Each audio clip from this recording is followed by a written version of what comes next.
Welcome back to English Podcast Go.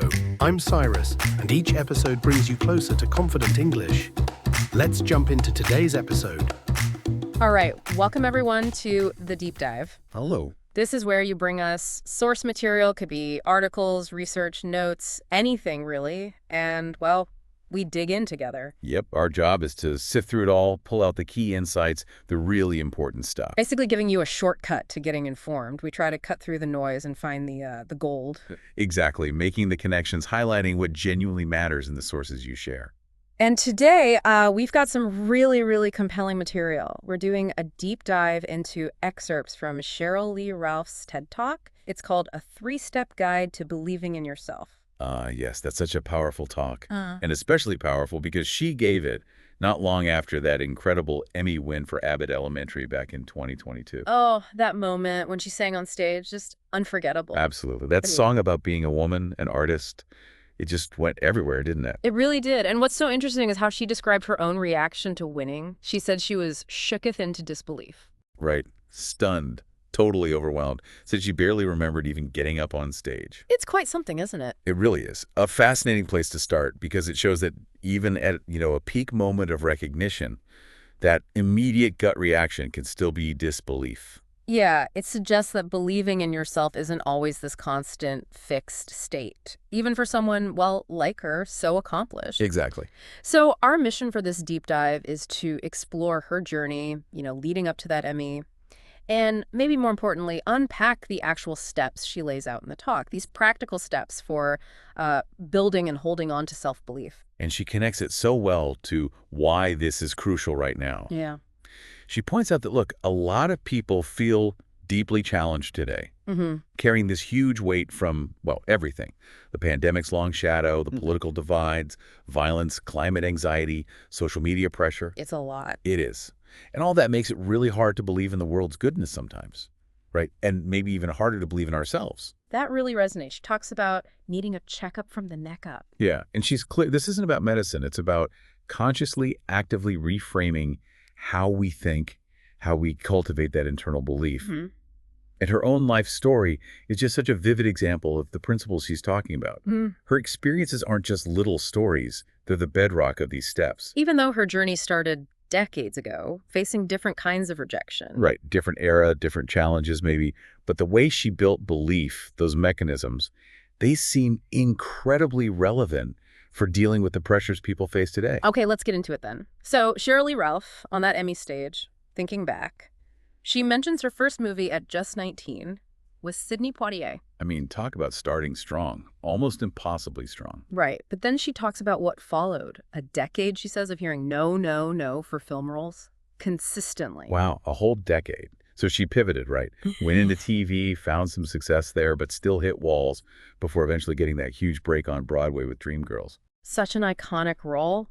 Tony nomination. You'd think, okay, now the belief must be solid. You would think. But she says, even standing there, Emmy in hand, the ultimate validation, she saw this sign flashing in her mind. Stop now. Can you imagine that internal voice of doubt popping up right at the absolute peak moment? It's chilling. And she asks this really piercing question, to herself, but also to everyone listening. Yeah. Like, God, what if I had stopped? Yeah. What if I had stopped after all those no's? What if I had stopped after feeling defeated so many times? What if I had stopped? It definitely makes you think. Because if she had stopped, well, none of it happens. No Emmy moment, no incredible speech, no renewed platform. Exactly. Which brings us right to the core of her talk, these 3 essential things she learned we have to do to cultivate that self-belief. Okay, step 1. Step number 1, we need to see ourselves. Yeah. Truly see ourselves. And she stresses this isn't just like a quick look in the mirror, it's deeper, a true, honest seeing of who and what we are. Yeah.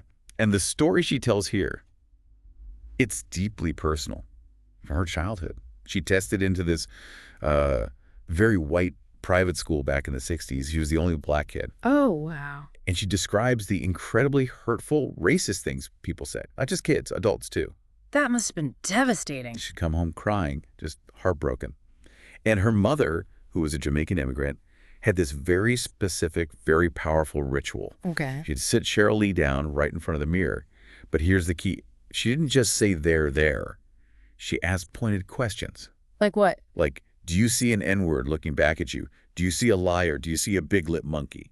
Direct, powerful questions. Wow. And of course, looking in the mirror, the answer was... Clearly no. And then came the instruction. Which was? So dry your eyes. Uh-huh. And when you go back to school, remember, you are rubber, they are glue. And every ignorant thing they say about you bounces off of you and sticks to them. Rubber and glue. Classic, but used so powerfully there. Exactly. What her mother did in that moment really captures this first step. It wasn't just dismissing the hurt. It was an instruction to prioritize her own accurate self-image over all that distorted noise coming from outside. To see herself as she really was. Wow. And believe that vision. Yes. Sheryl Lee Ralph says, and I believed her. And it didn't hurt so much because I believed. That shift because she chose to believe her mother and the reflection in the mirror. That's such a potent story. It sounds simple on the surface, look in the mirror, but the act of choosing to believe your reflection over what others are projecting onto you, well, that's the real work, isn't it? It absolutely is. Yeah. So the core insight here, maybe insight one, your true self-image is the only one that matters. Choose to believe that over the negative noise the world throws at you. It's about making internal validation primary. Okay. So first, see yourself. Then step number 2, we have to think about ourselves in a way that actually supports that belief. Right. Thinking. Her dad apparently had this simple sign on his desk, just one word, thinks. Just think. Yeah. And she said she didn't really get the full weight of that until much later in her career.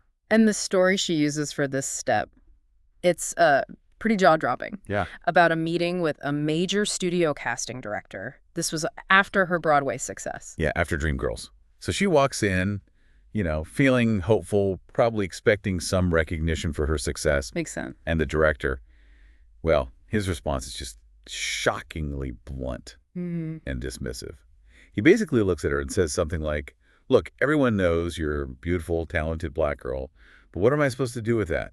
Put you in a movie with Tom Cruise. Yeah. Does he kiss you? Who's going to go see that movie? Oh, my God. Just the sheer prejudice packed into that. It's staggering. It really is. And she said it hurt her so much. Right then and there, she actually thought about giving up on Hollywood completely. I can only imagine that kind of rejection. Immense pain. Yeah. But this is where her dad's sign, think, kind of clicks into place. She started to process what he said, not just absorb the insult as the final word. Okay. She did this radical act of reframing. She thought, okay, he did admit I'm beautiful and talented. He said that part out loud. Right. And then she thought clearly, deliberately. And that means I deserve to be cast in movies with someone like Tom Cruise, and yes, he should kiss me. Wow. That reframing is brilliant.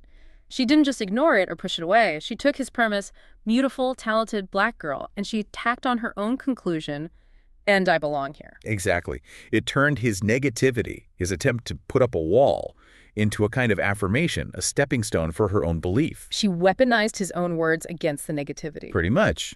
And she says this is crucial. I believe that man. I believed what he said about her beauty and talent. And I walked out of there giving myself permission to take up space in Hollywood, knowing that I belong there no matter what anybody thought about me. Okay, but hang on. Is it really always that simple? Just deciding to reframe something that cuts so deep? Because for a lot of us, that negativity can feel really sticky, really hard to shake off. That's a really important question. Yeah. And no, it's not necessarily simple or easy. It's definitely a choice, though. Right. Her story highlights that thinking, in this sense, is an active verb. It means you have to interrupt that first wave of emotion, the hurt, the anger, the urge to quit, and consciously use your mind to find a different angle, an angle that lines up with the self-image you chose back in step 1. So it takes practice. It takes practice, definitely.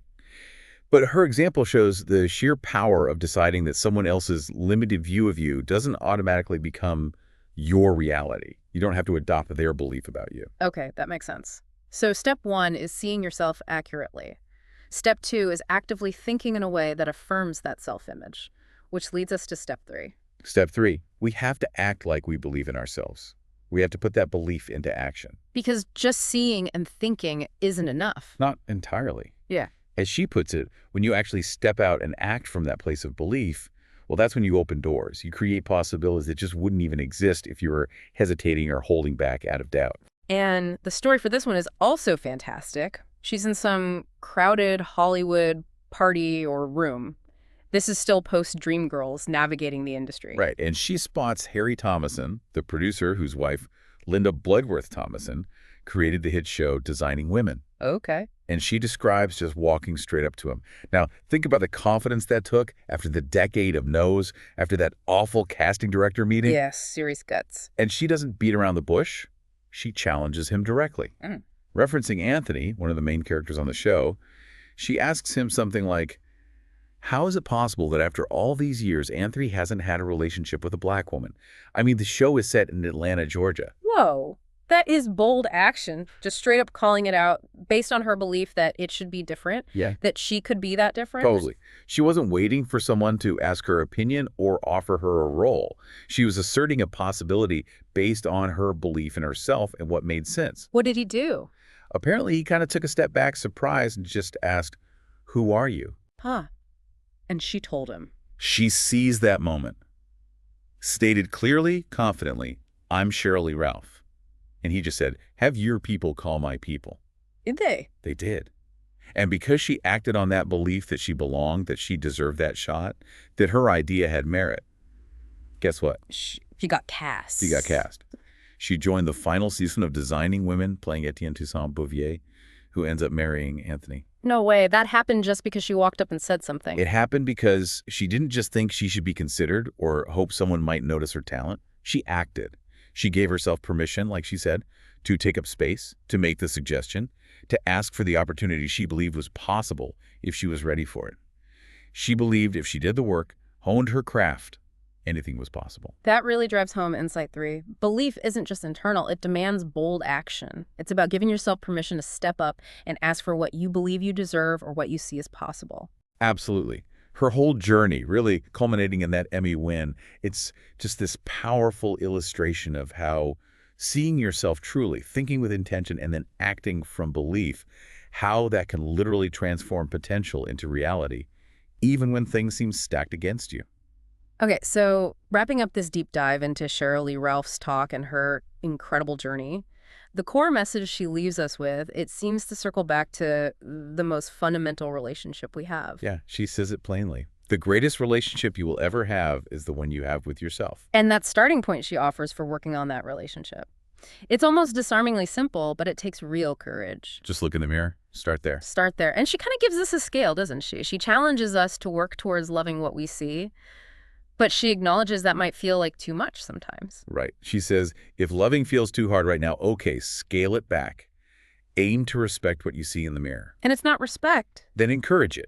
If you can't encourage, then empower it. And if even that feels out of reach, in a really tough moment, then at the very least, she says, be kind to yourself. it's like a spectrum of self-acceptance, isn't it? Yeah. A ladder of belief, starting with just acknowledging yourself, truly seeing yourself, and finding some level of positive regard.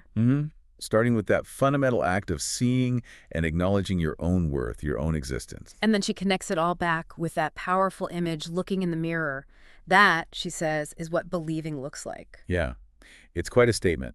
And her journey, from all those rejections, those moments where she could have quit, to standing there with the Emmy, it really shows how these seemingly small internal choices accumulate. Choosing belief over doubt. Actively reframing those negative inputs. Taking those bold actions, even small ones. Exactly. They build up over a lifetime. Yes. They create resilience. They open up possibilities you couldn't have foreseen when you were facing down the doubt. They lead to these moments, these achievements that might have seemed impossible earlier on.